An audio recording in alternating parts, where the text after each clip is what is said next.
Hello বন্ধুরা, village পুতুল কিচেনে আবারও একটা নতুন রেসিপিতে সবাইকে স্বাগত জানাই। আপনারা সবাই কেমন আছেন? আশা করছি সকলেই ভালো আছেন।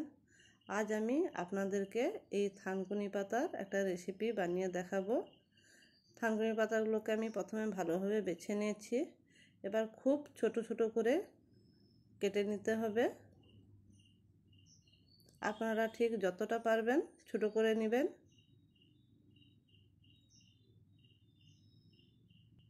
আমি এই থানকুনি পাতা আমাদের বাগান থেকে নিয়ে এসেছি। আপনারা চাইলে আপনারা বাজার থেকেও কিনে নিতে পারেন। কিনে ভালোভাবে বেছে নেবেন, নিয়ে এইভাবে খুব ছোট ছোট করে কেটে নেবেন। এরপর আমি এগুলোকে ভালোভাবে ধুয়ে নেব। কড়াতে কিছুটা পরিমাণ তেল দিয়ে দিলাম। তেল ভালোভাবে গরম করে নিতে হবে।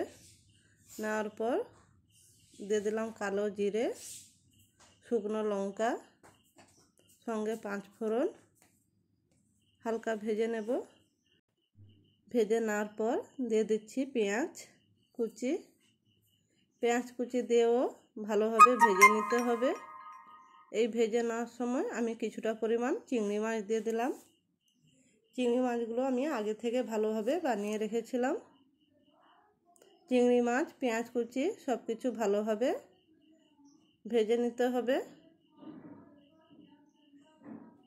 পেঁয়াজ, চিংড়ি মাছ ভেজে নেওয়ার পর আলু কুচি দিয়ে দিলাম। সঙ্গে দিয়ে দিচ্ছি হলুদ গুঁড়ো, লঙ্কা গুঁড়ো, পরিমাণ মতন লবণ। সব কিছু হালকা ভেজে নেওয়ার পর দিয়ে দিচ্ছি বেগুন কুচি। বেগুনগুলো দিয়েও ভালোভাবে কষিয়ে নেব। সব কিছু ভালোভাবে কষিয়ে নেওয়ার পর আমি আগে থেকে যে থানকুনি পাতাগুলো কুচি করে রেখেছিলাম ওইগুলো দিয়ে দিলাম। এবার সব কিছু ভালোভাবে কষিয়ে নেব। ভালোভাবে মিশিয়ে কষিয়ে নিতে হবে।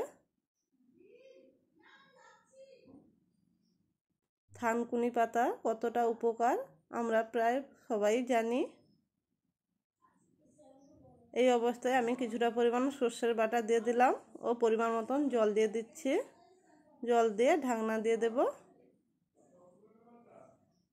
দেখুন আমার কিছুটা হয়ে এসেছে। আবারও ঢাকনা দিয়ে রেখে দিয়েছিলাম। দেখুন অনেকটাই রস শুকিয়ে গেছে। আমি আরও কিছুক্ষণ এপাশ ওপাশ নেড়ে কিছুটা রস শুকিয়ে নেব। দেখুন আমার সুন্দরভাবে রস শুকিয়ে গেছে।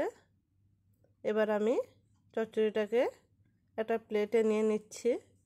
বন্ধুরা, ভিডিওটা কেমন লাগলো অবশ্যই কমেন্ট করে জানাবেন। ভিডিও ভালো লাগলে ভিডিওতে একটা লাইক করে দিবেন। অবশ্যই পাশে থেকে সাপোর্ট করবেন। আমিও আপনাদেরকে সাপোর্ট করব। আজ এই পর্যন্ত বন্ধুরা, আবারও একটা নতুন রেসিপি নিয়ে আপনাদের সঙ্গে দেখা হবে। সবাই ভালো থাকবেন, সুস্থ থাকবেন। সবাইকে টাটা, বাই।